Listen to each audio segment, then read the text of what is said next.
good morning, and happy Friday, everybody. Yay, it's Friday. 3:21. So I'm still mixed up as to whatever, spring solstice. Ted, is that today? And they said yesterday was the first day of spring. I thought the solstice. It was yesterday. Okay, so we're in spring. So we have sprung has sprung. Oh, okay. But I'm still confused about the time changes because I know our friends in Europe don't do that, but they do it later, or I don't know. They do? Yeah, I heard. Well, for example, Iceland did not do it, so that changed. I don't remember. I don't think France does it. So I don't know. I'm very confused because I'm seeing mixed Trump had promised to get rid of it.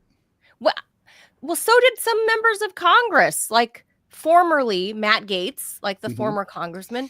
Although Matt Gaetz, who is an idiot, Matt Gaetz wanted to freeze daylight savings time all year, so that instead of having it natural time, the real time is the winter one, the standard time. The daylight savings time is fake. Right, it's an hour ahead of real time. So he wanted to keep the fake time year round. It kind of goes with his whole stupidity. It was because that way it's like when you're Matt Gaetz and you're up doing blow all night, it's like obviously you want to sleep late and you want more light at night, so you can do more light for your perverted activities, right? So for your degeneracy, you need more light. So he wanted that way, but like. The thing is, it's really all these sleep scientists have said that would be really bad for our health to do that. I mean, it would save lives and improve our health to get rid of daylight savings time. So yeah, I'm pro get rid of daylight saving. Like it's dumb. Farmers don't even care. It was for them. I love you, farmers. They're like, we don't care. Farmers are like, go take it away. Farmers 200 years ago cared, but this isn't 200 years ago. Apparently, they weren't all on the same page about it. It's one of those things where it's like someone gives you a gift, and you're sort of like, no, I'm good. I don't really need it. It's like, no, but I insist. And you're like, okay. You're like, oh. Thanks, I guess. It's like the beige sweaters my mom used to get me. Right. Or like, Simone, have you ever seen me wear beige? Ever. Or any light colors? Ever. Like no. Barack Obama's taupe suit. Right. The audacity of taupe. All right. So I'm Manila Chan. That's Ted Rall. You're tuned in to the Ted Manila Information Show, or just TMI for short, because we do provide all kinds of information, just too much of it sometimes. You'll just be like inundated with random tidbits of information, like daylight saving and who does it, who doesn't do it in the world. And who wants it gone. Even though Matt Gaetz might be wrong with his scientific reasoning, I'm with him. Get rid of daylights. Just lock it down. Just lock down one or the other. Just let's just get rid of whatever it is. Pick one. Pick one time, Ted, and just let's leave it alone. But all right. There's that. The Farmer's Almanac. But anyway, we have our buddy Peter Coffin joining us. In just a few minutes.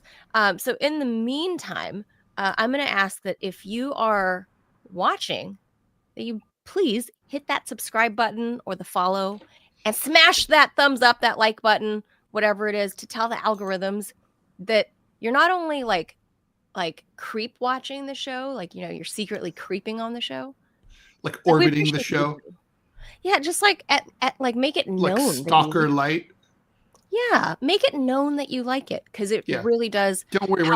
we're not gonna slap what are those things called, a restraining order against you if you subscribe to the show. Yeah, we want you to like and follow us. We want you to really follow. Right. Really follow, because we're live Monday through Friday, 10 a.m. Eastern, and we want you there. And you have to tell YouTube that you also want us there. That's how that works. Symbiotic relationship. That's how you help us grow. So on today's show, we're going to talk to Peter Coffin about this. He's, a video essayist. He is, or they are a good, how would you say, like a good observer of the social flow of things, Ted. And many people might say, including producer Robbie, might say that this possible implosion of the Daily Wire is because the grift is over. Well, let's not. I think we should just leave that. Well, we have a few things to talk about before we get to Peter. The Daily Wire. It's a right-wing news. Right. It's not just a site. It's like a family of sites. It's a media organization, and it's circling the drain right now. So we'll be talking about the political and journalistic implications of that in just a few minutes with Peter. And Peter is a very canny media and cultural observer, and so he'll be able to help us analyze all this. And also, we'll talk about California's Governor Gavin Newsom, who was like, "I'm not running for president." Well, he didn't say that. He didn't say against Joe Biden. Well, it was he didn't run for president against Joe Biden. Right. But now he's launched a podcast, so that's also in Peter's. It's like that's not that big a deal by itself, but it's what he's doing and saying on the podcast that is notable. He's pivoting. So let's get into the one headline at least. Well, and I think I have a surprise one I'm going to spring on you. Oh, but go ahead. Okay. Let's hit the jaws. We'll do yours first. Badar Khan Suri, an Indian guy who was in the U.S. legally, has been arrested by ICE outside his home in Arlington, Virginia. They're near you. By me. That happened on Monday night. They said they were random goons. They identified themselves as immigration officers. They took him to a holding facility in Central Virginia before they sent him off to the same private dump in Louisiana, where Mahmoud Khalil, former graduate student, now graduated with a master's degree from Columbia University, has been sent to for the crime of criticizing Israel. Department of Homeland Security officials say Suri was supposedly spreading Hamas propaganda. His lawyer says he's innocent. Dr. Badar Khan Suri, a postdoctoral fellow in peace and conflict studies. That's the people that we are. Just think about that optic. Like the United States, what side do you want to be on? Do you want to be like, a postdoc fellow in peace and conflict studies? That's who you want to be sending to a gulag. Okay, great. Anyway, guy. Yeah, this guy. He was detained he's the wrong kind of doctor. He's the PhD kind, not the MD kind. Like the smart kind. But that's not true either, because ICE took away the Lebanese woman who is an MD, the cancer doctor. That's true. And then there's now there's doctors are safe. And there's some other Indian guy who got dragged. Oh, it was a Indian lady who was also arrested by ICE goons, allegedly. They say they're ICE goons, but they didn't present any ID. They said that she had contributed stuff about Hamas and stuff like that on her socials. Turns out not to be true at all. She literally has no politics, doesn't post on social about anything. It's just a lie. They just made it up. So her father-in-law, I believe it was affiliated with Hamas, but not her. So it's guilt by association. So here's another weird twist to Dr. Suri here. His wife is a Gazan-born American citizen. That's what this is about. That's totally what this is about. They have a kid. I mean, it's guilt by association. Honestly, they're fuckers. Okay, I mean that's just the truth. There's no other proper way to describe it. Anyway, so he was on his way from teaching a class on St. Patrick's Day, March 17th.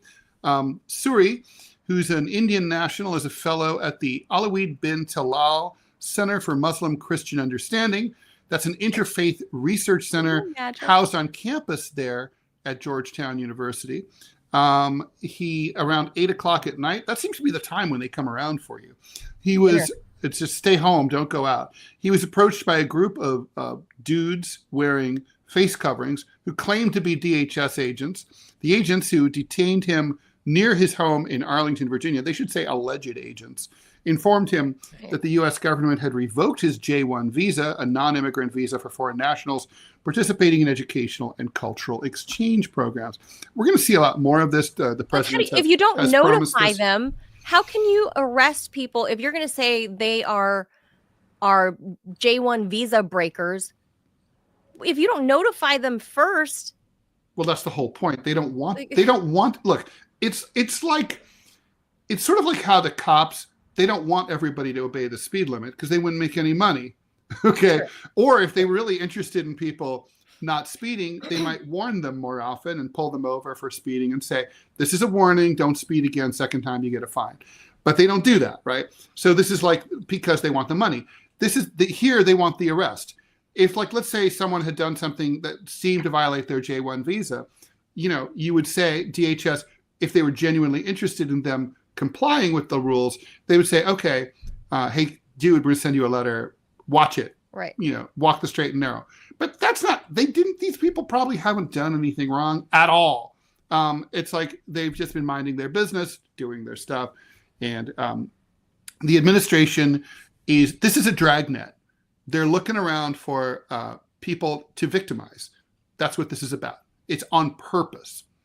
This is and nobody cares because these are brown people. These are foreigners with strange names. They're academics, which means they're like, hard to relate to for most Americans. Just nobody cares. Just nobody cares. The administration has very intelligently started with people that no one cares about. So, they'll move on to people who people care a little more about. Yeah, this is how you start. The Holocaust. Do you know who the Holocaust began with? Who were the first victims to be killed? Do you know? The gays. No. It was the mentally ill. So, like mentally ill people who were in asylums, they gassed them in vans. But didn't the Nazis classify the gays as also mentally ill? 100%. And also criminals and all sorts of other. Yeah, but they didn't get to the gays till later. So yeah, you start. So I remember they started with people who were already kind of problematic for their families, who were already disabled people. I remember that. Yeah, mentally disabled first, then physically disabled. Yeah, so it was kind of their eugenics route. Right. They just do it. Yeah, it's like a sort of, they dip their toes into the water, see how it goes. And, like, let me put it this way. If the first time that ICE did something like this, like, a city burned completely to the ground because millions of people were pissed, it would never happen again. Okay. The fact that there was a lack of reaction, it's like, oh, we can keep doing it. They're like, oh, it's just a couple dozen students here and there. No one cares. And they're like, and then later, this is totally the classic Martin Niemöller. First they came for, and then they came, that whole thing, that poem. All right, let's keep going. I want to get this to because we have Peter coming on very, very shortly. I thought you would find this fascinating. Here it is. All right. Do you ever wonder what it's like to be a baby? What it was like to be a baby, but you can't remember any of the details. It's not that you don't. It's not that you don't have any memories from infancy. It's just that you can't access them. Right. A new study published in the journal Science examined 26 infants ranging from 4 to 25 months old, split into two age groups, younger than 12 months and those 12 to 24 months old. During the experiment, babies were placed in an fMRI machine and shown a series of unique images for 2 seconds each. Researchers aimed to record activity in the hippocampus, the portion of the brain associated with emotions, memory, and the automatic nervous system. The hippocampus is a deep brain structure that is not visible to standard methods, so we had to develop a new approach, said the lead study author. Anyway, what they did, after a momentary delay, the babies were then shown 2 images side by side, one of familiar images they had seen before and one that was new. They tracked the eye movements of the kids, noting which image they focused on longer.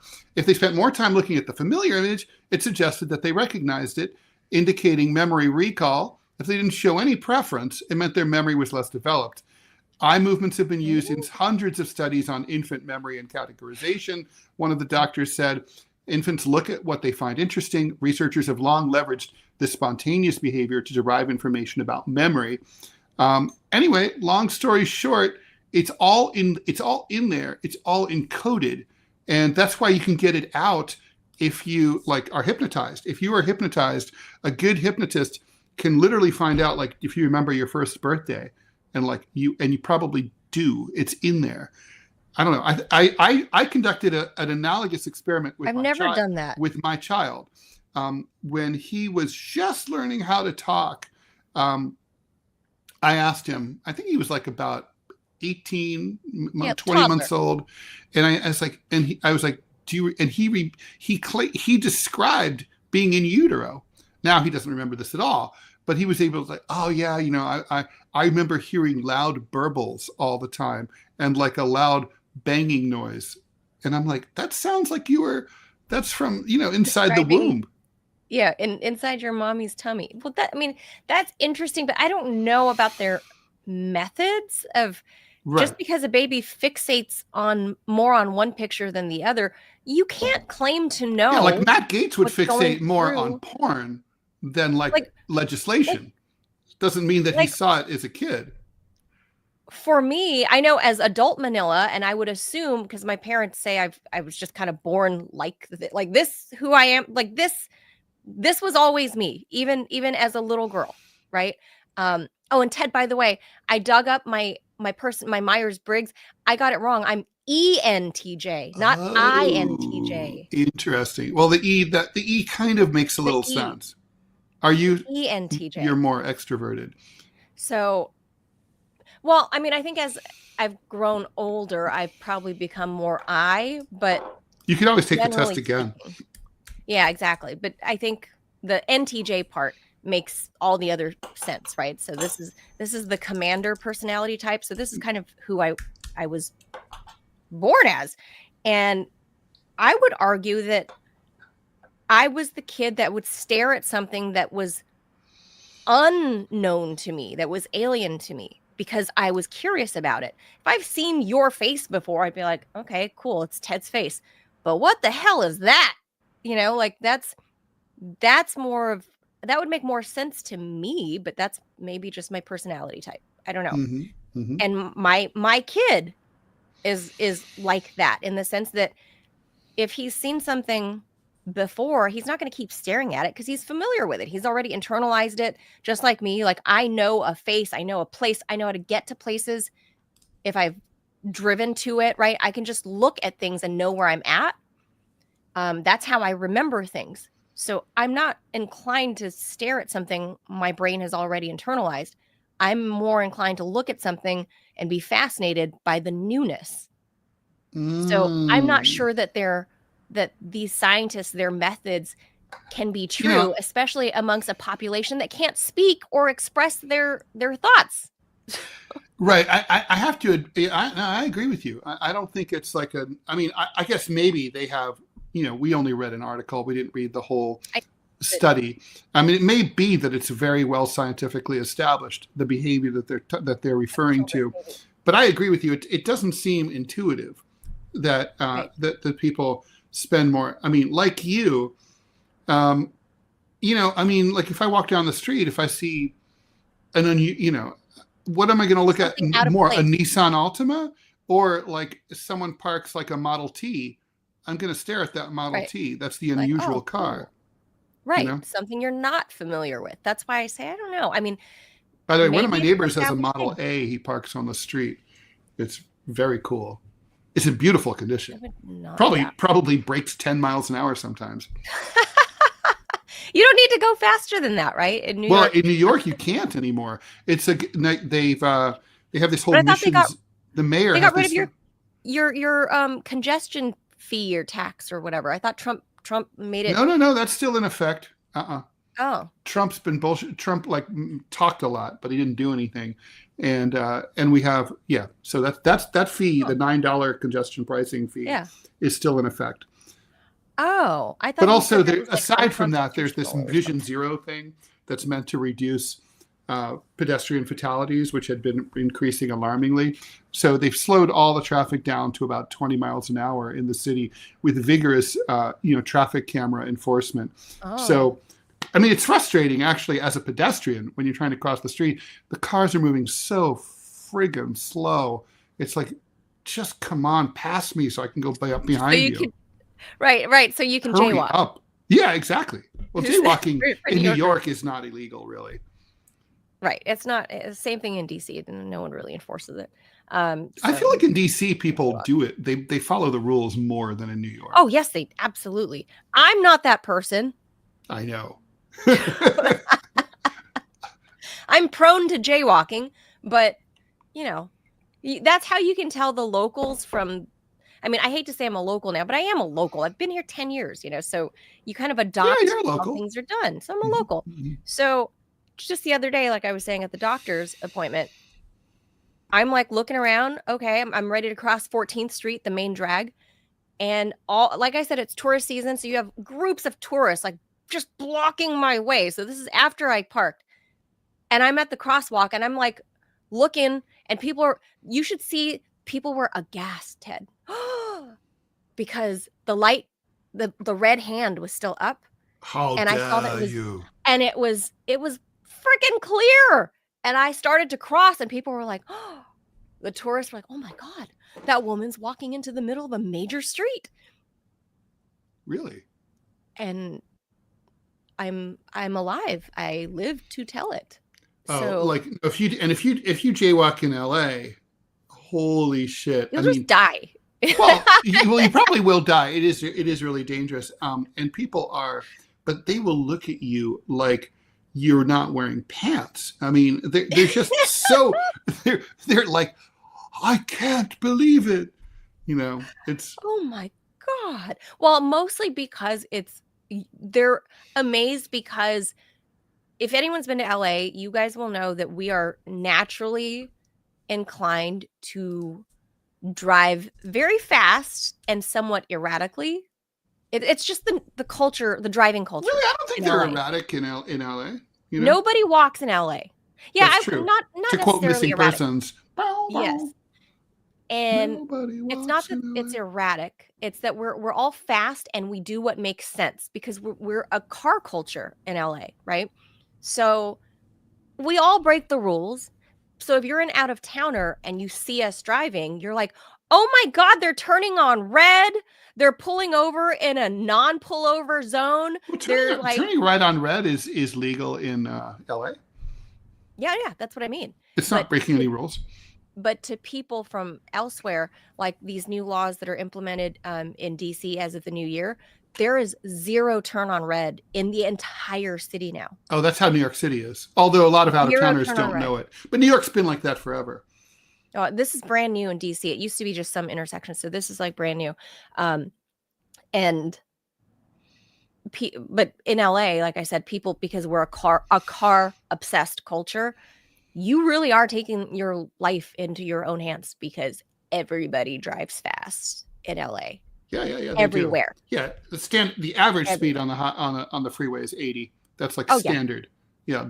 In a 55. Do not go 70. Don't. No, people will road rage on you and shoot you in LA. I'm not sure they're wrong. There's I will say that there's one thing that Angelinos, I generally like their driving, which coming from me. If you've been in a car with me, you know that's not very common. I tend to not like the way people drive. But I had like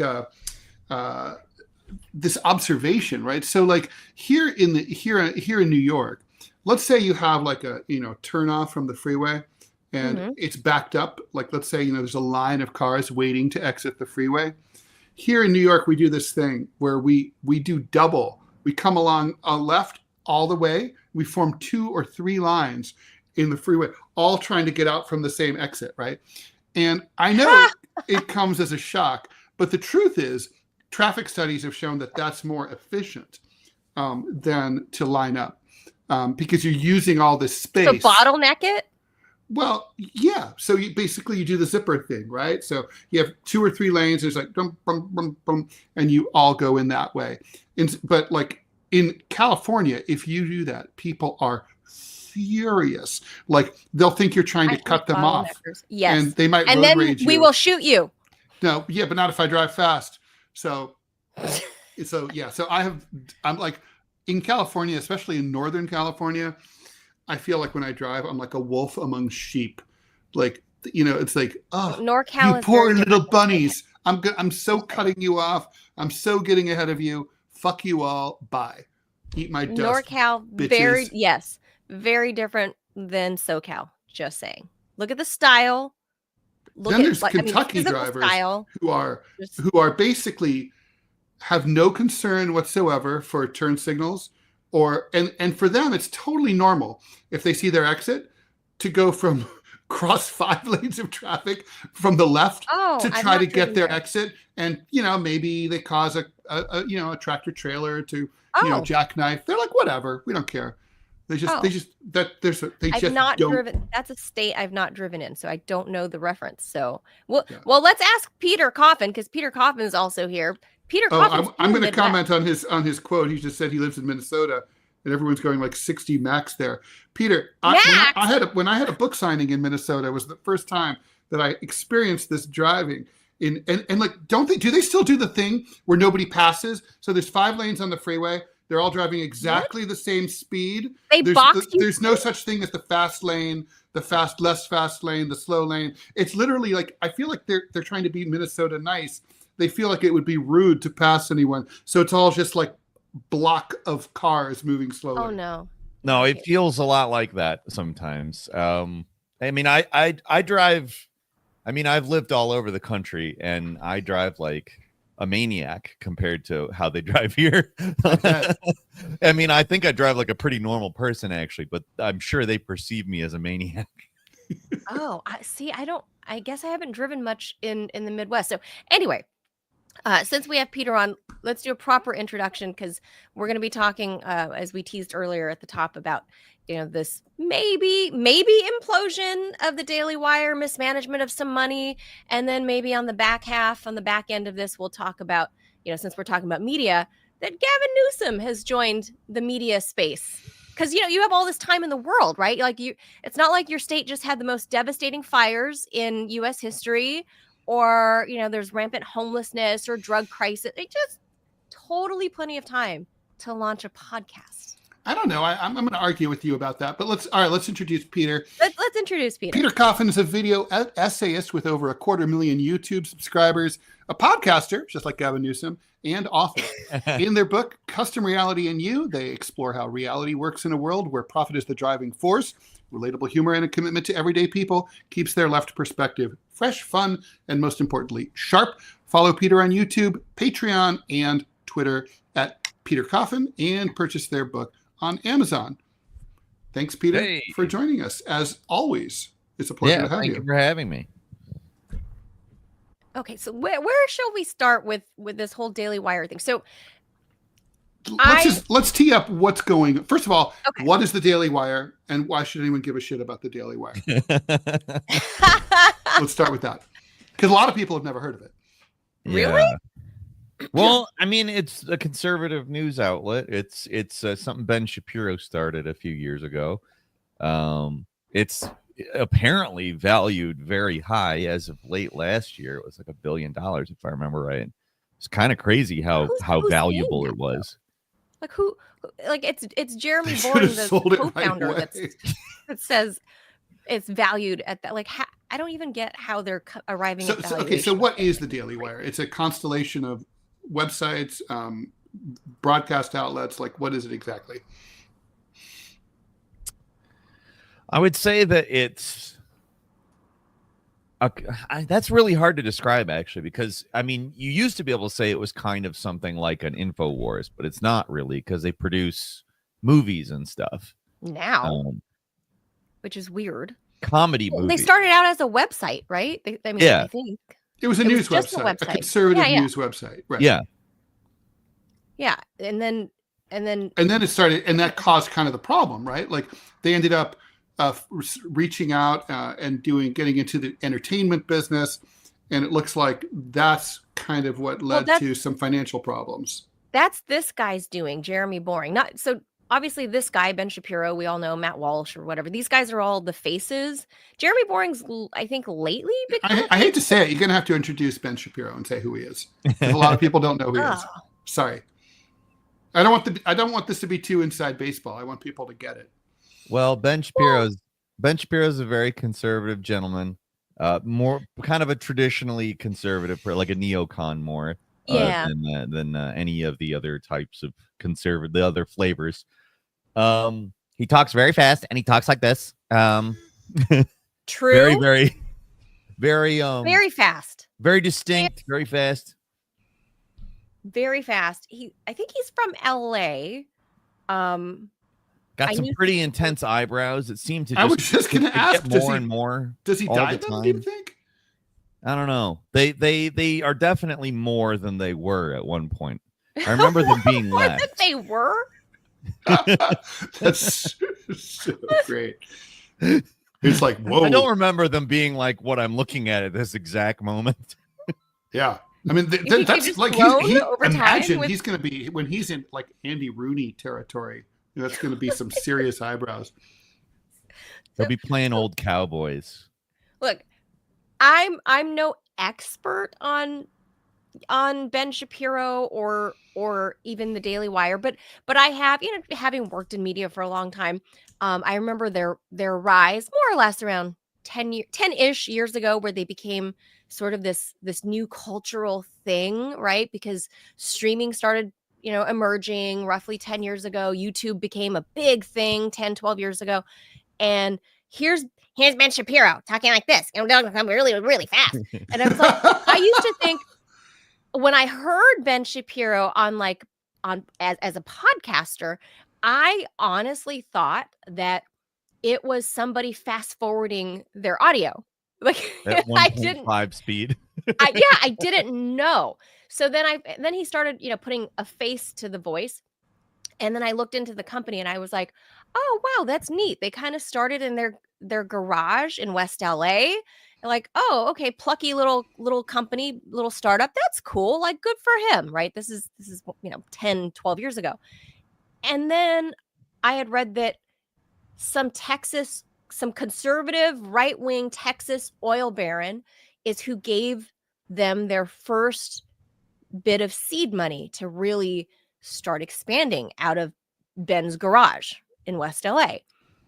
And I guess once you get that kind of money, Peter, I assume, especially from an oil billionaire, you start getting connected with all the people in that world. And I think thus the start of the Ben Shapiro that we know and the company, the Daily Wire. But like, are they really like this? Is Ben Shapiro really like this? Is Jeremy Boring really like this? Do they really believe these things? Or is it that they got oil money to begin with and that was how they were founded? Well, that's a good question. I think to some extent, I mean, Ben Shapiro has always, as long as I can remember, Ben Shapiro has always been like this. He's I use that in facetious terminology. He has always been like this. But I don't really, I'm less familiar with the other gentlemen, so I'm not really sure. Ben Shapiro, though, didn't he get his start at Breitbart? Like he was like a Breitbart guy way back in the early days of Breitbart. Like when Andrew was still alive? Yeah. Yes. He was around then. I feel like at some point during Gamergate or something, which we don't want to get insider baseball. That's the area not to head into.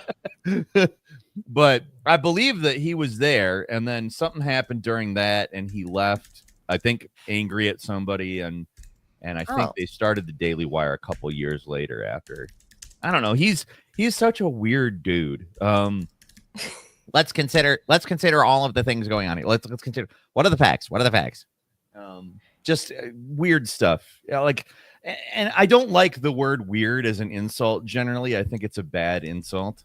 But like, he's one of those people where I don't have another word. Yeah, I like weird. I describe myself as kind of weird. Oh, I'm weird as well. That's why I don't like it as an insult. Weird is not a pejorative, but I think, I guess in some instances it can be.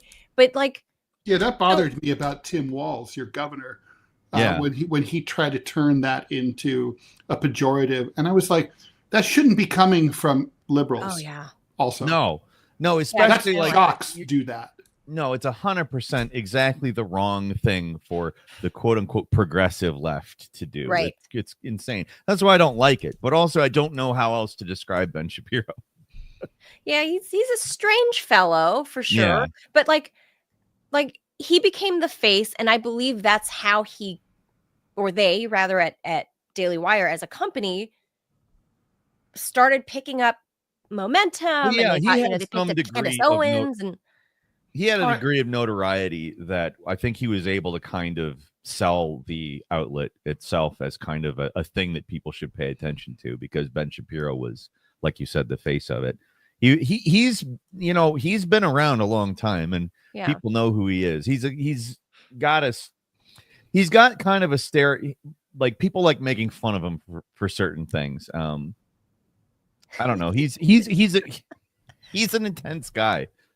Very. So this. All right. So this thing is maybe going to fall apart, right? How we've seen similar media collapses in recent years. BuzzFeed, once a powerhouse, shut down a couple of years ago. Vice shut down a couple of years ago. Yeah. That was a big deal because they had I would almost say Vice is the most comparable. I think Vice is very similar. This reminds me of The Messenger. Yeah, the centrist thing that collapsed last year. Even Sports Illustrated, like, almost fell apart. That's old legacy media, though. So, like, what I mean, the world moved on past BuzzFeed, and I know BuzzFeed still exists, right? It does. But like, the listicle can never die. But like, what? But like, why should we care? Why does this matter? What are the implications? I guess the first question is what happened, why, and like, and then like, are they likely to survive? And if they disappear, what is that going to mean for the right-wing mediaverse? Well, can I put it? Can I throw this in there as like part of the? I just want to contextualize framing, all this, right? Is like, if we're comparing it to Vice, Vice was clearly a case of kind of Silicon Valley's mode of like move fast and break things, and they scaled way too fast, too big, and they just couldn't. It was just a zine the money at one point. Yes, exactly. I mean, it was basically a skateboarder thing. It was like Maximum Rock and Roll, which I used to be in. Yeah. But yeah, no, it was crazy. They scaled huge, they expanded scope, and that's always, I am always wary of expanding scope in any project. I don't think I could possibly run a company, because everybody, like, the responsibility is to expand quickly in most companies nowadays. And I'm like, I don't want to. Yeah. I think that I don't know if that's the same problem that I would ascribe Daily Wire, though. I don't know exactly what's going on there, because a lot of this is behind closed doors. But the main guy, I can't remember his name right now. He stepped down. Jeremy Boring, this guy right here. Yeah. That's what he looks like right there. I mean, there's intimations that there was financial malfeasance, and that's involved. What I've seen. Well, I've got a little insight on this, because I would occasionally poke in to see the conservosphere, I guess, the conservative, if there's manosphere, then I from the outside would look into conservosphere, because I was always fascinated, because at first I believed in the lore, the mythology, that you can be this plucky little company in a garage, even if you have an annoying voice, that you can somehow sell your product, and that some rich person somewhere might invest in you, right? If they saw something in you, you could be a plucky little company. So this guy, Jeremy Boring, who I'd never heard of. It's such a bad name to run a media company. I was just thinking that. Yeah, better to change it, really. Well, but that's why he was the behind the scenes guy, and Ben was the guy out front. And so this guy was allegedly a theater major or something in Texas. So I assume maybe that's how his family could have potentially known the oil guy, maybe, and got the money. Don't know, but he was like a theater guy. And now that the company started making money, here we are 10 plus years later, that he's the one expanding into making, I'm going to show you guys, hold on, making movies.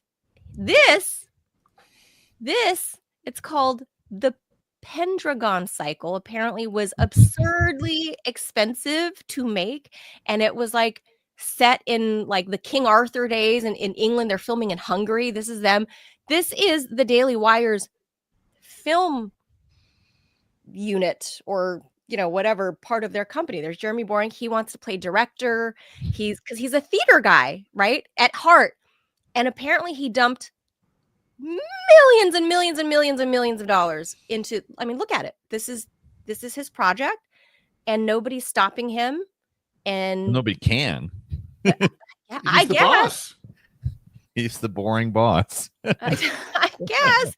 So well, now, I mean, obviously, like it could just simply be like big investments made, without having any, you take a big investment, big risk, it doesn't play off. You get hosed. I mean, I worked for a company like that. They blew, $10 million into one project. It didn't materialize. That money was gone. The company was out of business a year later.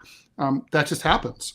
Yeah, but if you're bragging and saying your valuation is over $1 billion, then how do you? Well, your valuation might be $1 billion, but you can't. First of all, you can't actually sell your company for $1 billion unless, like, say, Alphabet comes along and scoops it up, right? But you can't get that, but you don't have $1 billion in the bank, right? It's always about cash.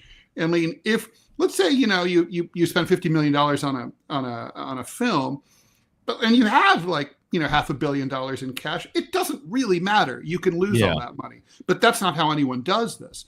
They're all financing it. It's all compound interest, and if it goes tits up, you're screwed. I mean, it's an interesting situation. Like, I'd be interested in the budget of this movie. Is it? I mean, they're obviously out in the wilderness filming, but also they've got a lot going on here. This could be one of those. This could be one of those things where 20 years from now, critics are like, actually, the Pendragon Cycle is actually a good movie, and it becomes a huge hit in streaming or whatever. However, we're consuming content then. I guess I wonder. Like, I figure that it has to have some kind of conservative bias, which is it's a weird thing to make a movie with. Like movies are all kind of. And I don't really love like very progressively biased movies either, but I tend to like movies that aren't telling me what to think more than I like movies that are. Well, although those movies can be great, like Starship Troopers is a unabashedly anti-fascist movie, right? Sure. And it's like, but it's because Verhoeven has awesome tone. I'm thinking, and also people are also arguing constantly over whether it's actually anti-fascist. Right, that's right. When it first came out, it was dissed as being pro-fascist because the critics were idiots. But this reminds me, of Hero, the Chinese movie. Hero was bankrolled by the Chinese government in response to the success of the Taiwanese production of A Crouching Tiger, Hidden Dragon. And they were like, oh, we want our own, like, kind of magical realism, kung fu movie. But Hero is about the emperor who united China after during the Warring States period and created modern China. So the Chinese if they know anything, they know about allegory, right? And so it's not telling you what to think, but if you're Chinese, the metaphor is not lost on you. It's like, it's about the how unity is important, that Chinese nationalism is important, and like how sometimes you have to do things the hard way in order to get to a better place. And you could see why the central government of China would want that message to be out there. You can see that you can do a messaging thing that way. Oh, sure. That said, Hero's a great movie. It's not as good as Crouching Tiger, Hidden Dragon. So no, I agree, but I want to pull it back to, so there's Jeremy Boring, right? So here's their main product from Daily Wire is obviously right-wing conservative talking points, and they made people like Candace Owens got away from their brand here, right? I guess we've seen that happen with other companies that are not media related, right? They get away from. This is pretty extreme what we're looking at right here. It's almost like it's like parody, right? It's like ego when egos go wild. This is like I've been on many movie sets, like this is wild to me that this is the same company that produces Ben Shapiro's talk show. Yeah. It's this medieval movie, and say for the sake of argument, it looks like Monty Python and the Holy Grail. Yeah, exactly. Yeah. Bring out your dead. Well, the worst. I don't know if it's the worst part, but one of the parts that amazes me was like this girl. There's a girl here. Oh God, this is so bad. Like, what is this? What? We're gonna do it back. For people who are just listening, there was just a video. We're watching a lot of like crazy, like medieval costume bullshit, and a dude like jumping over a charging cow. A real bull, right? Like, so one of the cast members is a girl called Brett Cooper, and she was one of the podcasters in the Daily Wire sphere. And Jeremy Boring cast her in this movie. Look at the set that they built. I mean, this is like tens and tens of millions of dollars. Like, this it has to be cheap. Yeah, these days, $50 million is not really that big a budget for a film. Like, no. Looking at this is not a cheap production. So that girl that he cast in one of the central roles in this movie has departed the Daily Wire apparently on bad terms, just like Candace Owens did. So I remember this. Yeah. No, Brett Cooper, I heard of her. Yes. And for this reason. Yes. And so now she's kind of dancing on Jeremy Boring's grave and this is kind of what Vice did too. Candace. Although frankly, Vice had a nobler mission. Vice at least had some idea of staying close to what Vice is supposed to be. And Vice did yeoman's work in terms of war correspondency, like going into ISIS-controlled Syria and stuff. I mean, they did stuff that even as someone who has done conflict reporting, I was like, that's chilling. Like, holy shit, you're taking big chances. I mean, they were doing important work. This is not important here work. With the Daily Wire, you expect somebody to come out going, bring out your dead. Yeah, like the world doesn't really need the Pentagon cycle or whatever it's called. What a horrible name, too. I know. Even the font. Even the font smells like papyrus. Is the font papyrus? You could, it could be. Probably, I think so. They could have spent more, another 2 minutes looking for a better font, and they would have found one.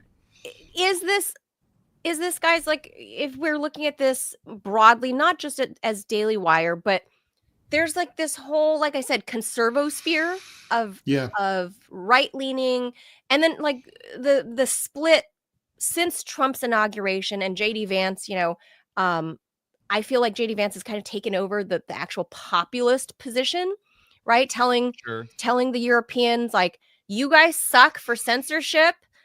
We don't like that. We're not going to support that anymore.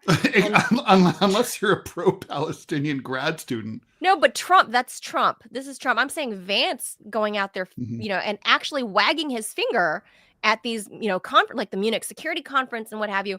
And then you have Trump doing this whole whatever he's doing with the whole Gaza supporters.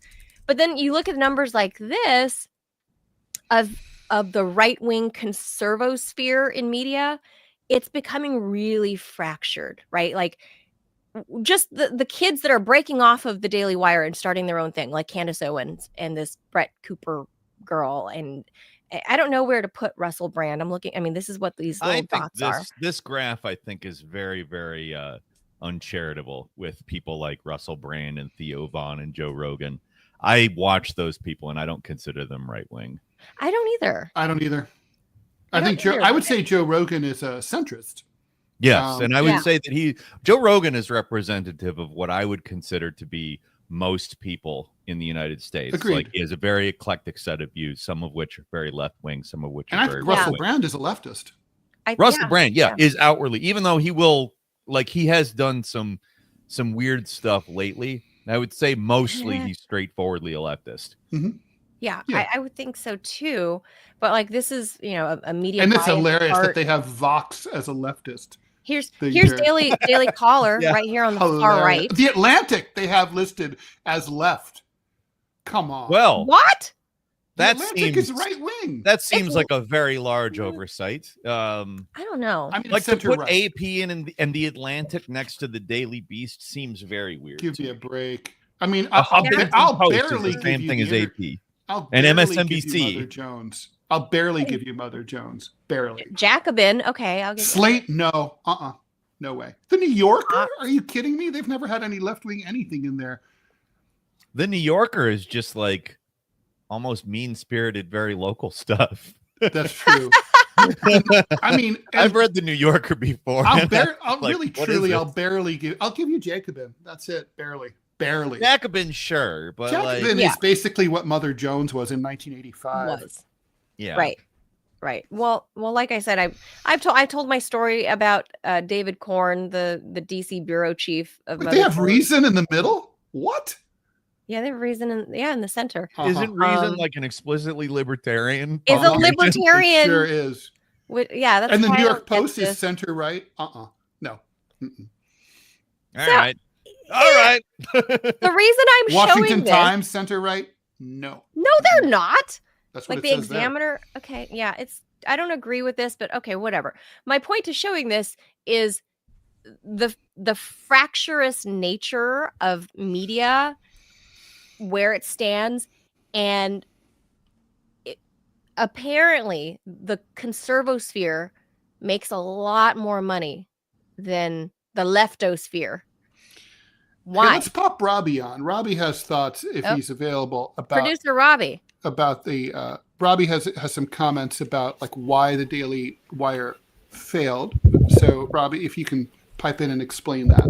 Sure. So as y'all's resident right winger who lives in this world, for those of you who don't know, like, I am the MAGA guy, right? I'm not a Trump supporter. Trump left me. I did not leave him. Trump 2016, I was all about. Since then, the guy just sucks. Let me tell y'all right now, from the perspective of the right, where the Daily Wire is imploding. It's not the movies, okay? Maybe it has something to do with it, but that's not the split. That's not the issue. The issue is back during the Biden administration, when the cancel culture first started being its thing. Ben Shapiro's famous thing was facts do not care about your feelings. Yes. And then he went all about, he did. Yes, and then what he did is that he went off on saying, we have to defend free speech on every hill. Okay. When October 7th happened and Israel began to commit a genocide, all of a sudden you had people like Candace Owens and Tucker Carlson who had the guts to say, this is a genocide. That at that point revealed that everything Ben Shapiro was talking about was a complete and utter lie. He is not America first. I'll go as far as to say Ben Shapiro is not a conservative. He's a deep state warmongering scumbag from the perspective of the populist right, from which I am a member of. America first is just right. America first. Israel is not the 51st state. So how do you then put unconditional support for a foreign nation that receives billions of dollars in foreign aid? We finance the military. We provide them the bombs that they then use to murder innocent people in Gaza, in the West Bank, in Lebanon, in Syria, while we have homeless veterans living under every fucking bridge in this country. How is that America first? Okay. Ben Shapiro, his answer to that is shut up, anti-Semite, shut up, racist. Yeah. He fires Candace Owens. Candace Owens then challenges Ben Shapiro and Jeremy Boring to a debate. They tap dance around like, yeah, we'll do this. They then slap a gag order on her to weasel out of it. He then goes after Tucker Carlson saying, well, if you're saying I'm asking questions, then that means that you're an anti-Semite. Sorry, I have the right to ask questions as an American. Explain to me, as an America First conservative, how is it we are $37 trillion in debt? How does my tax dollars funding Israel help America in any way, shape, or form? Either you're America First or you are not. That is the problem with the Daily Wire. The mask is off. It was never America First. It is a Zionist operation. It is an agent of AIPAC. These people are as deep state as they come. That's why they're in the position that they're in right now. And this is coming from a right winger. So is it guys, like the fracture of the Trump base here falling 100%. On one side or the other? Yes. So what this is on the right, okay? So you have your establishment Republicans, then you have your Trumpist orange Jesus, and then you have the rest of us. You have the Tucker Carlson / Thomas Massey populist right, of which I am a card-carrying member of.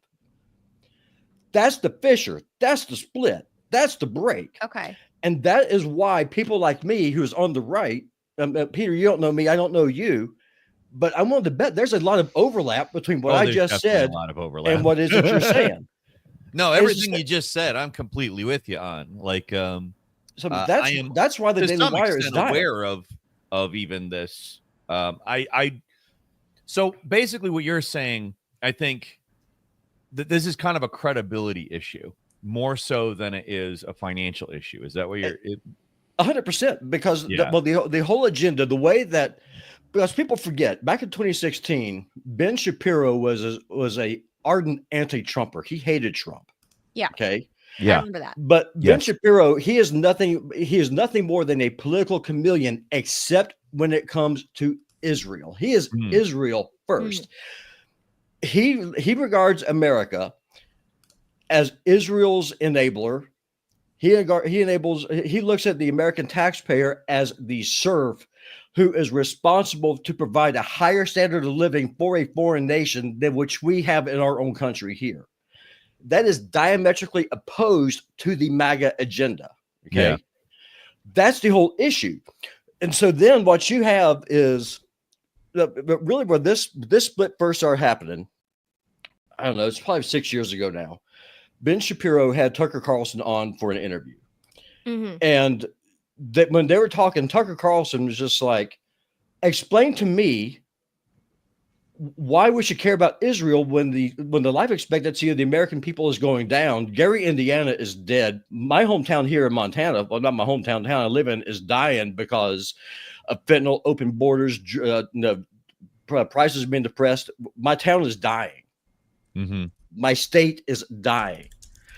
So the question that you have, if you're on the populist right, and the same question you have on the populist left, is what is in it for me? Why should I care about Israel?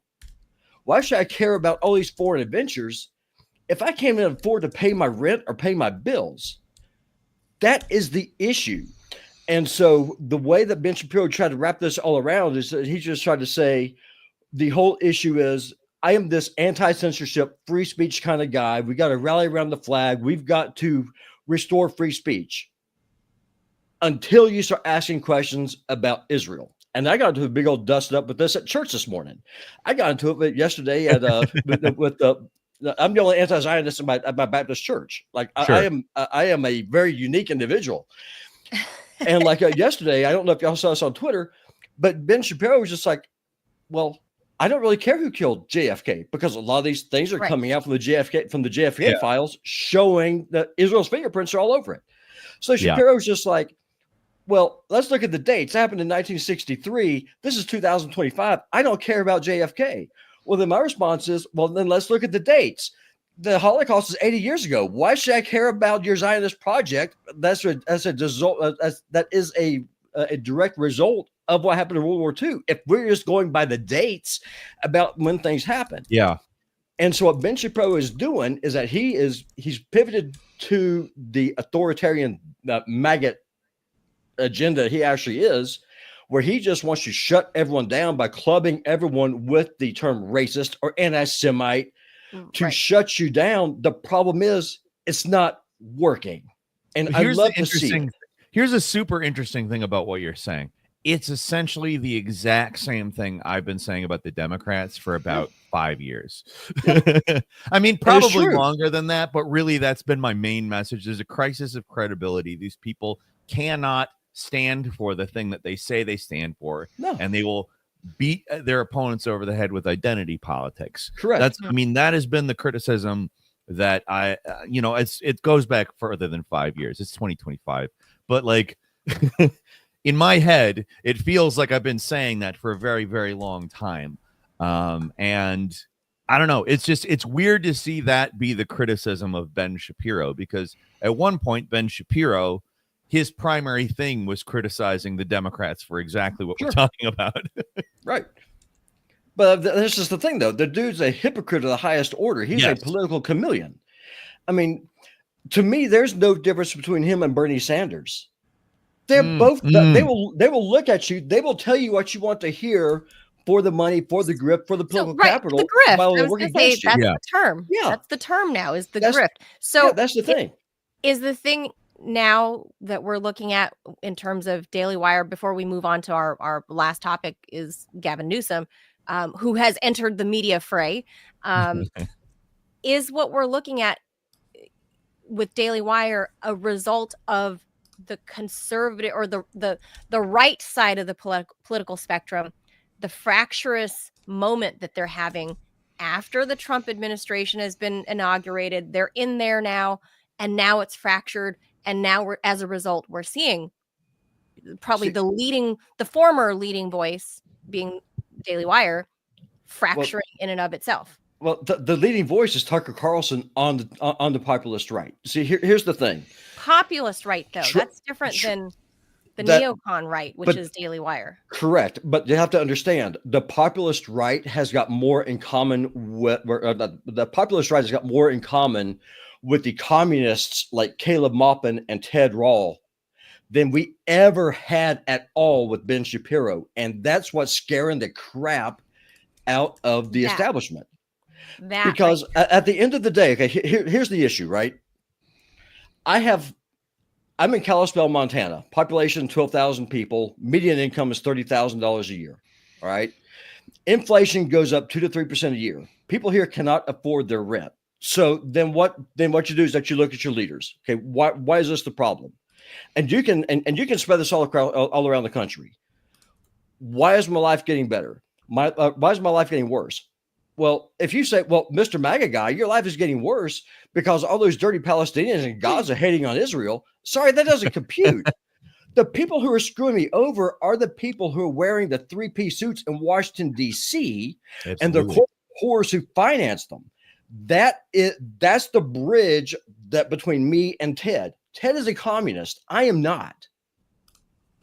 Peter, I have no idea where you fall on that. Well, I'm the co-director of the Center for Political Innovation with Caleb Maupin. So, hey, listen, I'll tell you what. If you ever need a right-wing populist dude to come on, look me up, because I'm telling you, there is more overlap than what people I wrote realize. This book recently. It's also a documentary. It's called Horseshoe Theory is Right, but Not How You Think. It's about how the class interests of people are what you really should be prioritizing as opposed to these ideological things. Because yes, you and I are probably both going to have differences in terms of certain things, but ultimately the line that we're both looking at here very clearly, in my opinion, is class. Who is ruling versus who is serving. Yeah. Oh, 100%. And that's the thing. Ben Shapiro, his whole problem, and I'll drop off here because I know that we're going to be going over and talk about Gavin Newsom. You cannot, on one hand, say that you are an America first conservative, whatever the hell that even means. I'm not conservative because there's nothing to conserve anymore. The America that I wanted doesn't exist. It's dead. Okay, there's nothing in the system I want to conserve. I want to blow it up and start over. I've said it numerous times. There's nothing here that I want to conserve. Hit the reset button, start over. You cannot be a Israeli Zionist war hawk and be America first at the exact same time. 100%. Israel is a foreign country, just like Russia is a foreign country. The question I have is, why are we in NATO? Why do we have all these military bases all over the world? Well, you're so worried about becoming this. You're so worried about the authoritarian over there in Putin, who censors speech to the point where you're going to start censoring people here in this country. They're here legally with green cards, put them in prison because they criticize a foreign country. So to defeat the Soviet Union, you have to become the Soviet Union. Make this make sense to me, because it doesn't. Well, there's not really any way to make that make sense. It's just a bunch of hypocritical crap. So it's bullshit. It is bullshit. and I love to see this. And I love to see the populists on the left and the right to realize, Peter, you're not my enemy. Ted, you're not my enemy. I'm not your enemy either. Well, populism on the left, if we all work together, we can break this thing. The left-wing populists are currently a bit asleep right now. The last time they came out of their rabbit hole was during Occupy. Yes. And we haven't seen them since, but they're around. I mean, that strain is there. Populism right now has been most notable on the right, and it's been channeled into MAGA. Yeah. I mean, on the left, we often talk about the pernicious influence of the Democratic Party, sucking the money and the energy and the votes away from the real left. Well, on the right, I think what your cri de coeur that you're expressing here, Robbie, is the same things happening to you guys. The energy and the money is being diverted from the real populist right over into the Republican Party. But we have an advantage. Republican Party doesn't care about you. But we have an advantage that you don't have. Want to tell you what that advantage is? Well, you got inherently more organized. Well, I don't even more organized. It's because we don't care. Because for the last 8 years, if you look like me, if you sound like me, you're called a white supremacist. You're called a Nazi. You're called every name in the book. That's why I have the moniker Putinbot Gaming here on Rumble. I will be your boogeyman. I will be your Russian agent. I do not care. I will be whatever it is, whatever label it is you're going to put on me. I will wear it with pride, because if I wear it, you can't use it to hurt me anymore. That's the advantage. If you call someone a Nazi long enough, that word no longer has power. Right. That's the advantage. It's ever since I wrote my book, The Anti-American Manifesto, and it became a little bit of a bestseller, no one's ever called me anti-American ever since. No. It's just like, this morning at church, a guy asked me, said, Robbie, are you anti-Semitic? I said, no, I'm not. I want Jewish people to become Christians. What I am, I'm so pro-life that not only do I not want babies to get killed in the womb. Some people might view that as anti-Semitic. But again, though, I'm going to tell you what, this is what I believe, right? I'm a Christian. That's my identity. But I am so pro-life that I don't want babies getting killed in clinics. I also don't want them being starved to death by sanctions or blown up by bombs. If you worship the Prince of Peace, for capital punishment, so there's always an if. Well, if you kill someone, that's a different story. Babies by their nature have not committed a crime yet because they have any agency. So there is that. I mean, are there differences between left and right? Sure. Are we going to agree on everything? Absolutely not. But what we can agree on is that free speech is important. Imperialism is bad. Maybe let's rebuild our own country before we start, going to war with Iran. I'll once again just quickly reference this book. The idea is that left and right served class interests back in the French Revolution, but those classes have merged into one class. Being purely left or purely right is an ideological prospect. And what ideological prospects without a material basis do is it makes it so that we end up with these little disagreements that aren't really fundamental to anything. Like, in order to improve somebody who is both pro-abortion and anti-abortion, you can improve both of their lives by resolving problems between the ruling and the subordinate classes. It's that simple.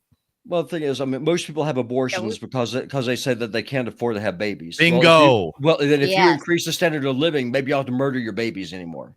That's exactly it. I've done podcast after podcast on that. I've said that, and man, oh man, does that make people mad? Well, you know what? It's true. Truth hurts. If there was more the truth hurts for mothers, for example, and you want us to be a cog in the work machine and make more capital and give you more tax money, then make it easier for me to have my family that I want And so I can return to work, you know, so like make it easier for me as a mom. Give me some support that, you know, give me time off to recover from giving birth. Yeah. Well, that, or maybe fix the economic system where it was 60 years ago, where you could afford a house, a car, and a large family off of one income. I mean, there are things we're able to do here. Support families. If you were white. That's a whole, you know, that's the idea of affording a house, white or not, right now is a very foreign concept. It's impossible. I've said this numerous times. I will never own a house. There's no way. It's not in the cards. And it doesn't matter what color I will either.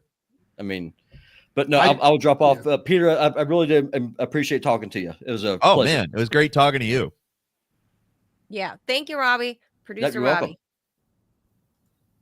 So, okay, last topic. We got to leave that right there because, I mean, I guess that's the divide. We can wrap this up with a bow, is that I think what my takeaway from this conversation between all of us was that it's not just the mismanagement of money at Daily Wire. It's that they've fractured their own base. It sounds like because I don't think any of us three come from the right-wing sphere, right? So we kind of don't Certainly know not what me. Right. I don't. So it's kind of, I guess that's what it is like they're throwing each other out or overboard, right? And that's kind of the other thing is, if you have that ideological divide, if you're having that crisis of credibility, it's maybe not the best time to make your medieval epic. Right. That's, by the way, I've been informed that it's Pendragon. And it's an Arthurian thing, that King Arthur's last name was Pendragon. Arthur Pendragon. I've heard that before. Yeah. Really? Yeah. So this was obviously a Arthurian film. All right. Good. All right. Terrible. Probably not a good use of money during the crisis of credibility, though. Yeah. I mean, you're shedding talent from your talent pool, right? Like, especially the women. The women seem to be just fleeing, just running, hair on fire out of there. Candace Owens. And it seems not to be for the reason you would guess women are leaving either. Well, it's like over wars and stuff. Right. It's not like, funny about this is, so it's funny about Israel and Gaza. And I mean, look, so many people have lost friends and been unfollowed on social media by people that they used to know for years, or know, I should say. But the thing is, what's interesting is if you're trying to hold your coalition together, you have to agree to disagree. And you can basically say, like, you know, there's a lot of room for people in our coalition. Let's say you're a right-wing media organization. You can be like, well, some of us are Zionist, others are anti-Zionist, others are neutral on the entire issue. And that's okay. We'll have a big internal discussion about it. But we're not going to have a litmus test. When you get into a litmus test, you're leading towards a fracture, right? Like the most classic fracture in the modern left was when SDS, which was a massive organization in the late 1960s, Students for a Democratic Society, had hundreds of thousands of members, maybe close to 1 million. And then the radical left, Weather Underground faction, split off. And they said, you know, if you're not for radical, violent overthrow of the state right now, fuck you, you're not a real leftist. And then that destroyed the entire movement, right? And they just became a bunch of lunatics blowing up townhouses in the West Village. And basically Teslas. And now Teslas, yeah. Right, exactly. And that is, by the way, look, I do think it's worth touching upon this phenomenon of the people blowing up Teslas, right? I mean, in the old days, it would have been SUVs being blown up by Earth First and animal rights people, far left, environmentalists, right? Now it's obviously sort of people who are sympathetic to the Democratic Party, soft liberals, not really real leftists, don't give a shit about Elon Musk, one way or the other. Basically, real leftists, communists, old school leftists, like class-oriented leftists. By the dictionary definition, I think is what you're getting at. That's what I'm getting at. So, but the point is that they're blowing up these. I mean, but it's still interesting, right? Because to me, it indicates And people are like, carving swastikas onto people's cyber trucks. When there's that kind of cultural clash, which to me harkens to when I grew up in Ohio in the 70s, and Japanese automakers were eating the lunch of American automakers. You couldn't, in my town, which was an auto town, you could not drive your Honda to the supermarket and be sure that it was going to be there, not on fire when you came out. This is like that. It's cultural, and it also it's a reflection of incredible frustration. I think it's kind of like, well, the Democrats aren't doing shit, but I can do something. I can go out with my buddies and I can set this car on fire. That's a sign of desperation. It's a sign of that there's no out inside the conventional. There's no means of expression within the conventional political system. That's a sign of dysfunction. Before we came on, I asked Grok, what are the odds of America becoming authoritarian or fascist by 2028? And basically it has this, and obviously it's just Grok. It's like the Oracle at Delphi, but courtesy of Elon Musk. But still interesting. It came back and it said 30% chance of authoritarianism, 20% chance of fascism by 2028. And it's like, and one of the ifs was, if the Democratic Party organizes a resistance, I'm like, oh, bump up the odds. Well, look, go ahead, Peter. Do you want to respond to that before we move on to Gavin Newsom? Yeah, I would. To me, it's kind of the Luigi Mangione thing. Caleb Maupin came up a couple of times there. He and I have been analyzing this kind of as if it's a Years of Lead situation from back. Caleb just wrote a book on Luigi, right? Correct. Yes, and the fast. Years of Lead. We're kind of looking at the Tesla thing as the next logical step in that analysis, because you have these factionalized people who are kind of operating on a complete assumption that, like, okay, I have to express myself via consumption and via destruction of the other team's property. Like, it's morally right now to not own a Tesla, which, by the way, I own a Tesla. Oh God. Yeah. Do you worry when you park it? You go to the store. I'm not one of the good ones. So, but yeah, I also live in Minnesota, and literally almost like like probably like 4 or 5 out of every 10 cars are a Tesla. There's so many Teslas here. Yeah. We're looking at a situation where that is becoming like politics, as opposed to, yes, it's not that Elon Musk is totally irrelevant to me or that he's the good guy or anything. It's that, he's part of a ruling class, and the problem is that they own everything, as opposed to the problem is that my car is evil. Right. Like, I want a nice car. I want to own a house. I want to have a good life. I think the things that are impeding me from that are class. And that's where I think all of these people are screwing up. They end up playing into this dynamic, which then turns off other people, normal people, people who have lives and jobs and are trying to get anywhere and are, like I said, more represented by a Joe Rogan than by a Ben Shapiro or a like ContraPoints or whatever. Those people then are just turned off. They're scared. They're scared by, like, nobody wants to be part of like Molotov cocktail involved events. That's not really everybody's fantasy for how to get the world better. A lot of people believe in, even though they might not be correct, they believe in voting. They believe in democracy as if it's straightforwardly implemented in this country. But we're not doing anything. Like, if this is how we're changing things, we're not appealing to those people, and those people need to be the people that are on board in order to change anything. Yeah. This is, I feel like we are living through a new awakening. I know it sounds so cliche to say that, I know, but the awakening is that people, and in some part, because the media has fractured away from, first, it's got to fracture away from legacy media, right? The establishment media from TV. So I'm glad that happened. And then we saw the birth of things like Daily Wire, and people obviously saw that they became very successful.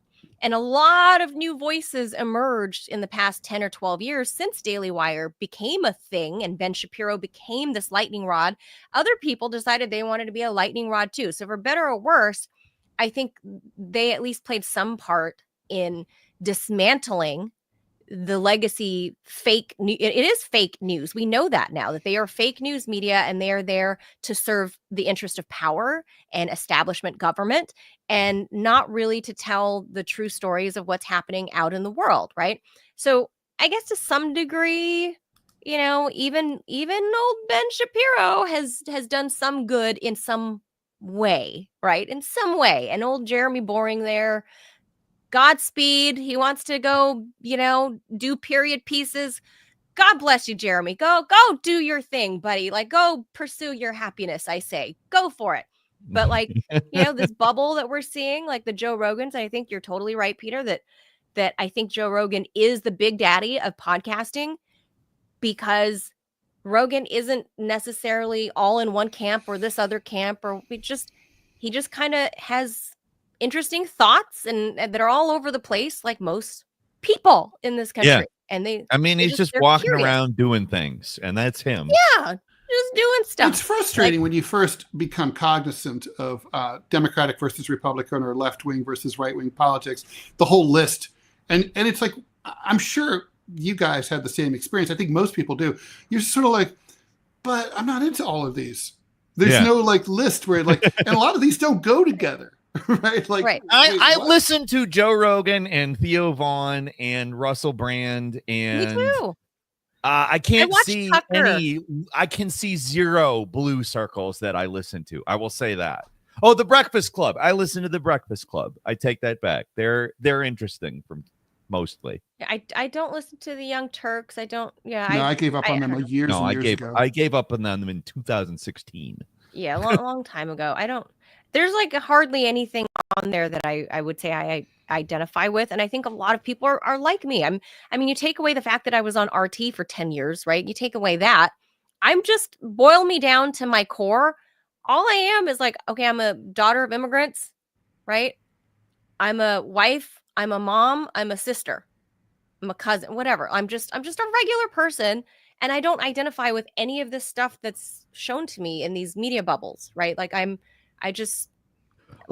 listen here and there. Talking politics on one of these shows too, I'm more or less tune out. Like I just don't care what any of these types of people had to say about politics, if I'm completely honest. Right. I have my own opinions from reading historical things and observing, the actions of my government or let's say the UK government or whatever. It's observable to me. I don't need these people to tell me those things. And I think that is now the third phase of a fractured media ecosystem, is that people are like, I like a little bit of this, a little bit of that, and it's okay. It's okay to like a little bit of everything. Just like, it's okay. It's okay if you like boys. It's okay if you like girls. It's okay. It's okay. Like, nobody cares. Like, it should be okay to not identify with, I only watch Fox News.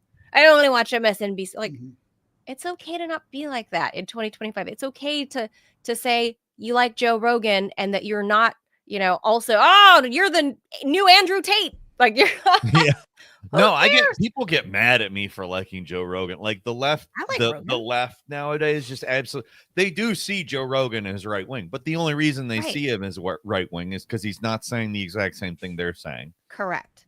So with that, I don't know where we put the governor of California, who has launched his podcast, and we won't spend too much time on it. A few more minutes, and then we got to go. But you see here, it's called This is Gavin. You want to hear the audio? Ready? Yeah, let's hear it. Let's hear it. This is Gavin Newsom. And this is Governor Tim Walz. All right, Governor, it's great to have you on the podcast. Thanks so much for being with us. I am. Thanks for having me. I'm kind of wondering where I fall on this list of guests, but I'm excited. You and I've been friends for a while, so I appreciate it. But you and I had talked about this for a while, trying to understand during a Trump presidency, how do we best serve our folks? How do we get back there? And that the Democratic Party, we all need to be very candid, is not all that popular right now. Well, that's where I wanted to start just right up top. I mean, the timing of this, it couldn't be more opportunistic for both of us as Democratic governors. It's look, we're in the tank. I mean, it's not just a rough spot. It's an historically low, at least in modern polling, back to the 1990s. CNN had the Democratic Party brand now down to about 29%. And it was even worse in an NBC poll that showed 27% of people supporting our party. You've been out on the road. You were just in a couple of red states. It's so funny inviting Tim Walz on. It's to talk about what went wrong with the Democratic Party. It's like asking bringing Osama bin Laden on to ask what went wrong with the World Trade Center. I mean, it's like. The calls coming from inside the house. Yeah. It's true. Tim Walz was a big part of the problem. Yeah. I mean, he's the one who started the weird thing. We talked about that earlier. He's a really a person who's been very much on the unpopular side of that equation. I don't know. I'm preoccupied with the fact that Gavin Newsom is Shooter McGavin. This is Shooter McGavin. Like he sounds like him. Even. I eat pieces of shit like you for breakfast. For sure. So he's rebrand. This is all about rebranding, right? I mean, that's what this podcast is all about. Like he 100%. Wants to be like, I'm going to do what the cool. And I gotta hand it to Gavin Newsom and I kind of agree about a lot of things. I used to go on Fox News all the time during the Bush years, and people would ask me, why do I do it? And I say, well, because I know that they're not hearing from people like me. So that's an audience. And I'd much rather go on there and try to convert some hearts and minds. And I would hear back from some conservatives who were like, oh, thank you for coming on Fox and blah, blah, blah, blah. So he has that attitude. He was one of the first major Democratic figures to go on Truth Social and to actively engage on Truth Social. I did the same thing, although frankly, nobody engages with me. I think I'm not famous enough on Truth Social for anyone there to care about me, but I'm on there if anyone wants to. I went on there pretty early, actually, and no one paid any attention to me whatsoever. Yeah. It's Truth Social feels like it's the only social network where basically you have to either be Gavin Newsom or Donald Trump. Otherwise, no one cares about you. But I think that's probably the case. Yeah. But he's willing. So his brand is like, I'm willing to talk to anybody. And that's a better brand than, say, Kamala Harris, or for sure. But Kamala Harris was scared of MSNBC and CNN, who are her aligned. String together a coherent sentence. So Gavin Newsom doesn't have that problem. So obviously we can see where he's teeing up. Obviously, he wants to run in 2028. If he gets the financing. He will. You saw that first image. That image itself is literally a campaign poster. It's a campaign image. It's a campaign image. So he. And it's called "This is Gavin." So he's teeing him. I know. I keep. This is 40. I keep thinking whenever I see that. Shooter McGavin Newsom. He wants to, but obviously Gavin wants to position himself as like a new kind of Democrat who's open to all sorts of voices, including from Republicans. And I don't know that it's not wrong and it's not dumb, but I don't know if it gets him past who I think the front runner for 2028, which is Mayor Pete. I don't know. Well, I don't know about that. For the Democratic nomination, not for the presidency. For the primary. I don't know if that's it. I don't know. They both have interesting, I think, different problems that might be complementary towards each other. I think that they could easily be a ticket. That's how I see it. Oh, they could easily be a ticket. Yeah.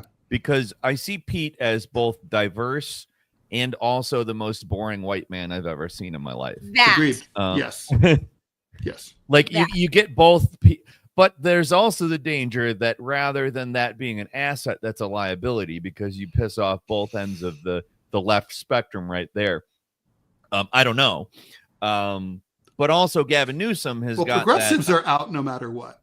Yeah. No, with these two, progressives don't. But I thought the Democratic Party, I thought the party, I'm not saying the ideological true left. I'm saying the Bernie bros are not voting for either of these dudes. Big D Democrats. I thought their whole thing, I mean, maybe it's I feel like it's very entrenched in their line of thinking about who to run is what Joe Biden said. He said the quiet part out loud.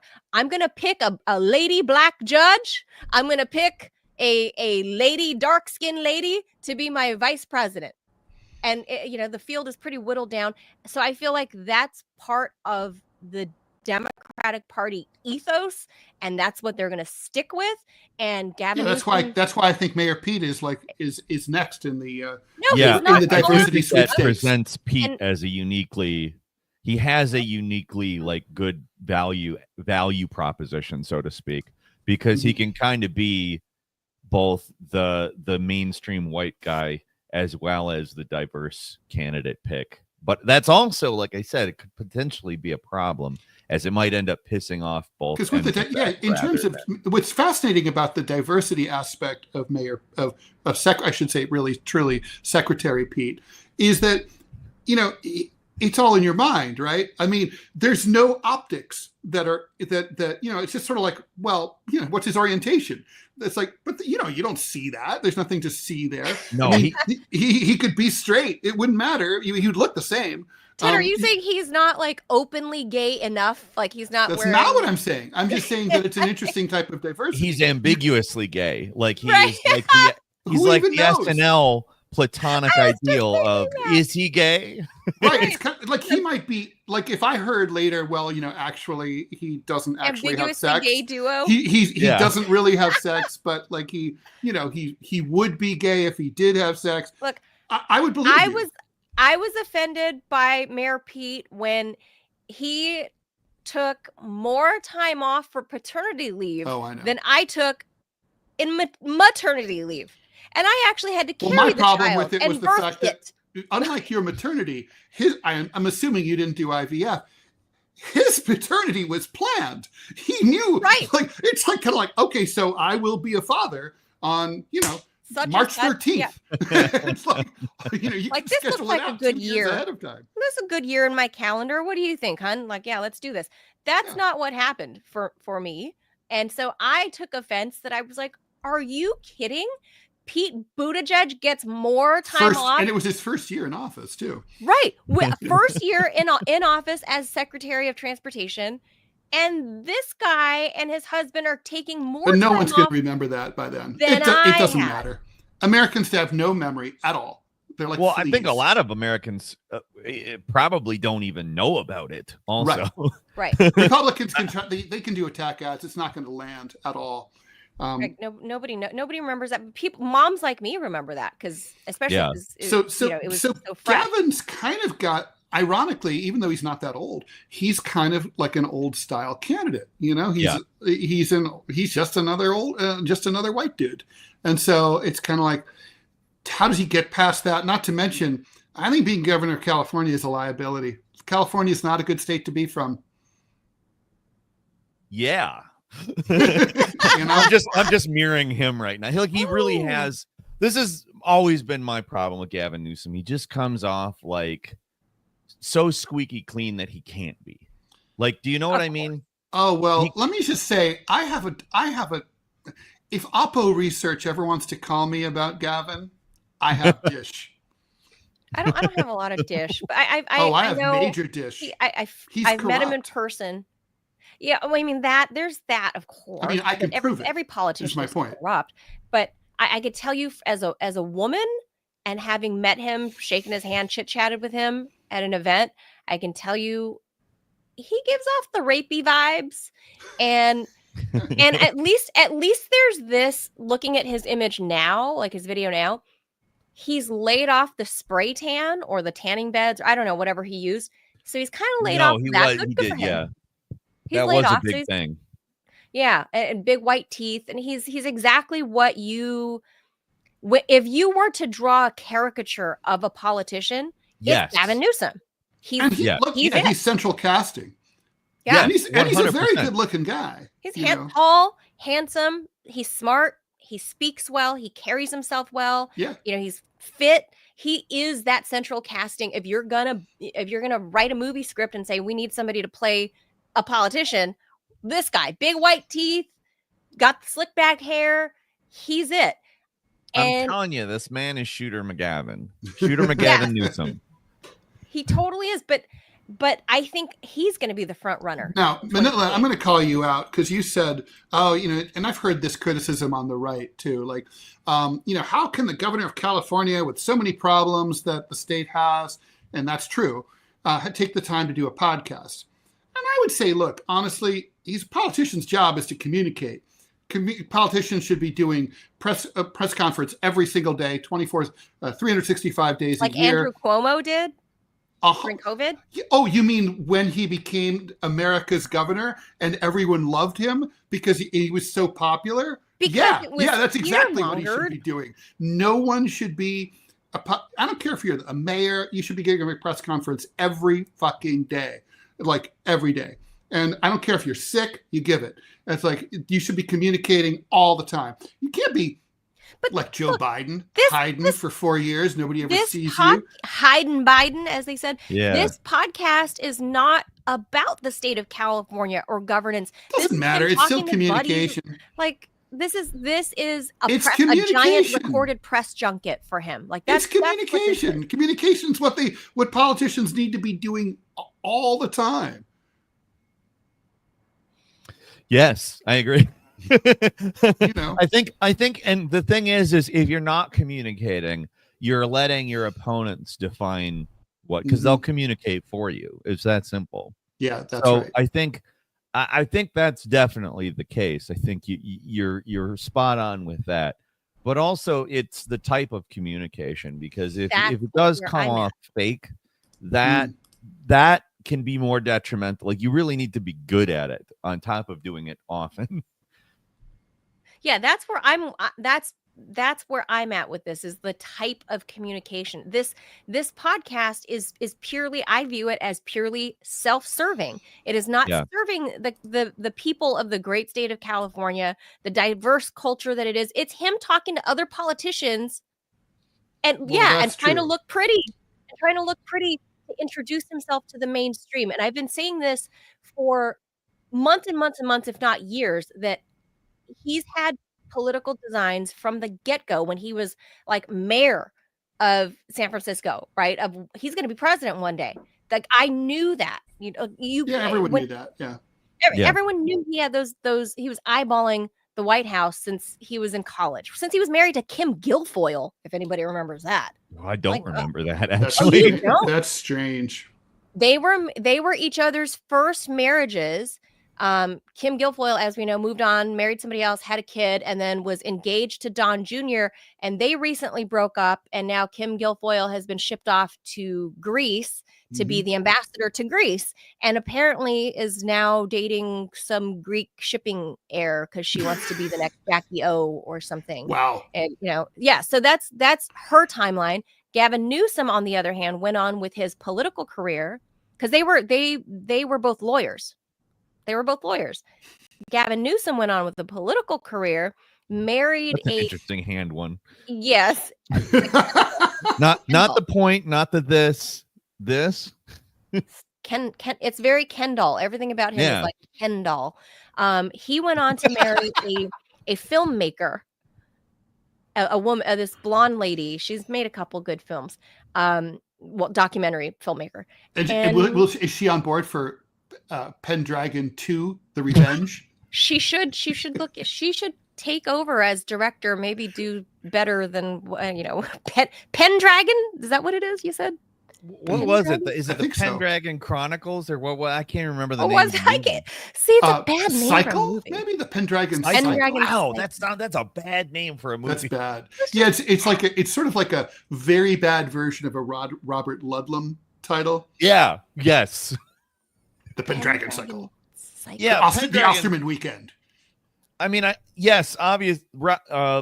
Pendragon was it was King Arthur's last name, but like, it's also like nobody refers to him as Arthur Pendragon. Yeah, I didn't know. Right. I didn't know he even had a last name. So. Yeah, no, I mean, I thought one of the big advantages of being king is you're just Artie. Right, what is the movie about? Is it just about King Arthur, like cycling? Does he have like a BPD cycle or something? I don't know. I don't get it.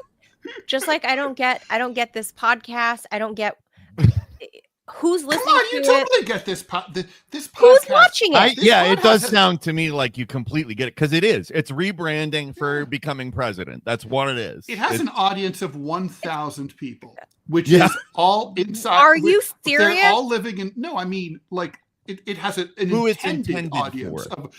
It's only 1,000 people, maybe 200 people who really need to watch it. People like Jake Tapper in New York and Washington. True. This is for media consumption. This is not for anyone else. It's not for voters. It's not for Californians.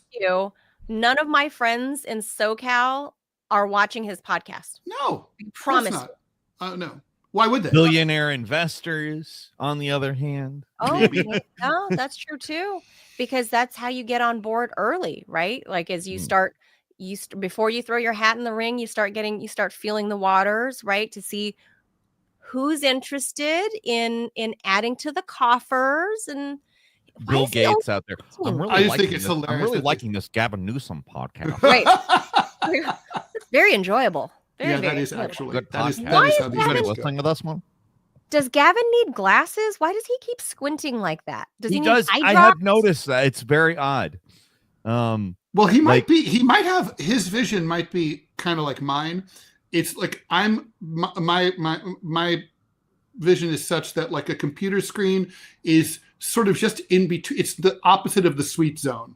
It's like it's like a little too far to see clearly, but it's not so far that I need glasses. I'm farsighted, so it's near that's a problem for me. I'm nearsighted, but it's like the computer's just far.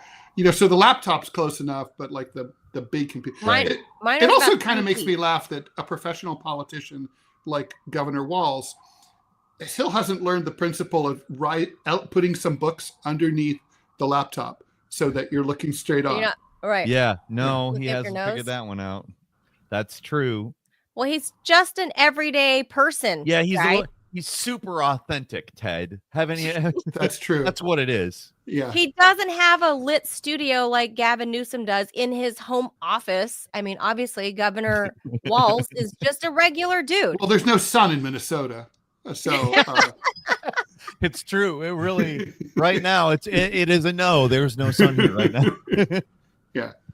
Yeah, this whole thing, I don't know. We should let Peter go. We've kept him so long. We've kept you a long time. This is just I've had a good time. I have no trouble with that. So don't feel bad. These governors have now joined the media sphere, right? Like, I mean, Governor Walz, I don't think we've heard the last of him out of the election cycle. Oh, no. I think he's trying to find a place for himself. I think we've heard the last of him. You think so? I think he's trying to find a place I think for he's himself. gonna stick around. I think that he's gonna be like gum on the bottom of your shoe. You think he'll run again or do something? I don't know if he'll run again, but I don't think we're gonna see. I think we're gonna see more of him. I think so too. I think because he's rebranded himself as somehow, like we addressed this a little bit earlier, but somehow he's managed to be involved in all of these discussions of what went wrong. Somehow he's one of the main faces in that. And I don't understand how. So is Kamala. He's what went wrong. So is Kamala.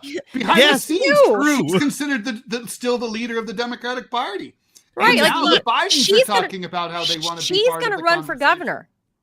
Kamala Harris is going to run for governor of California. Which means she's going to run for president again eventually. Well, that's just an installation. Eventually, you think? I don't see her running for governor. I think she'll become a college president. She's lazy. She's gonna. I mean, that's fair. She is lazy. Governor's hard work. Even if you just do 10% of it, it's hard work. There's the squint. I managed to pause right. Come on, I totally could see her as UC, University of California, like trustee, $1 million a year. Don't do anything. Just cut the budget for the students a little more. You're good. Power is intoxicating, and I think she got a dose of it being senator. Her laziness is so important to her. And she likes it. And you have your staff do everything. So, but in her case, they leave as soon as they show up. She's mean to them.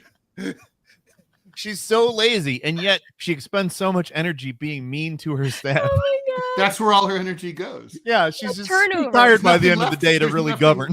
Yeah, after being a raging bitch, she has no energy left for exhausting. for working. Yeah. It's exhausting. You guys being don't a know bitch how all much day. I do to my staff. Yeah. So I think that's what we're looking at. She's going to be She should governor. just run with Amy Klobuchar. Speaking of Minnesota, Oh, then it'd God. be like the mean girl, the mean boss's ticket. The Like, throwing she's staplers awful. ticket. We'll treat America the way we treat our staff. This is awful. Amy Klobuchar, gross. Like just gross. She's just Just trading on her gross. looks anyway. That one. Yes, that's it, Ted. After she retires from Congress, she is gonna have an OnlyFans. Oh yeah. Hashtag Amy Klobuchar. Onlyfans.com. Can you imagine the levels Amy and Klobuchar. our premium level for just 2 cents a year? You see everything. Oh God. Canadian cents, This of is course. going off the rails. All right. It's a Friday show. It's time to go. It is a Friday show. This is how things go. Peter Coffin, always a blast when we have you on. Peter Coffin, of course, is a video essayist with a lot of subscribers on YouTube. I mean, I think you're pushing into the 300 number now. No, I'm gradually 300K. losing them. Are you? You're pissing people off. And you People got don't a like new the book. stuff I have to say. To be fair. Well, Peter started out with more than 250,000 viewers and is now shedding them slowly. I just keep saying all this stuff about how Joe Rogan isn't a conservative, and people, I don't think so. Fuck Peter. Fuck Peter. Peter Coffin. You kind of like Joe Rogan. Fuck you. Yeah. Your new book, We Have Custom Reality in You. What's the new one? Show it This again. is my most recent. It's actually a shorter one. Horseshoe Theory is Right, but not how you think. My most recent big book is Woke Ouroboros, Segregation and Whoa. Essentialism. It's Whoa. it's one. It came out 2023, so I haven't done a big book in a while. But this one's just the transcript of a documentary that's adapted into a book form. Oh, very cool. Very cool. And that's how you can find Peter stuff. YouTube at Peter. Peter, you obviously adopted YouTube a long time ago because you got at Peter. Oh yeah. I 2006. I was Wow. 2 months into YouTube. They launched in November 2005, and I started in January 2006. Yeah, because you managed to get at Peter. That's how you find Peter stuff on YouTube and patreon.com/Peter Coffin. Always appreciate it. It's always fun because I can never tell where our conversations are going to go. I don't know about Ted. I think we kind of expect it to go off the rails. It's fun. Off the rails is on the Fun. rails. My favorite thing is going off the rails. I like going off the rails. But Again, you can I'm talk losing about all this. subscribers on YouTube slowly. It's fun because you know politics and you know social behaviors, and you've written tons of stuff, tons of books, way more than we have you credited for. So thank you so much, Peter. All right, I'm going to bring Peter to out on again. Peter Coffin is a video Thanks for having me on. Always a good time. Thanks, Peter, so much for coming on. Go buy Custom Reality and follow Peter at Peter Coffin. All right, on Twitter. Yeah, which is now X. All right. All right, cool. I'm dead naming still. Let's get out of here. So that does it for us. We are out of here. I'm back at 2 p.m. Eastern for my Friday wrap up. First one on since I came back from Iceland.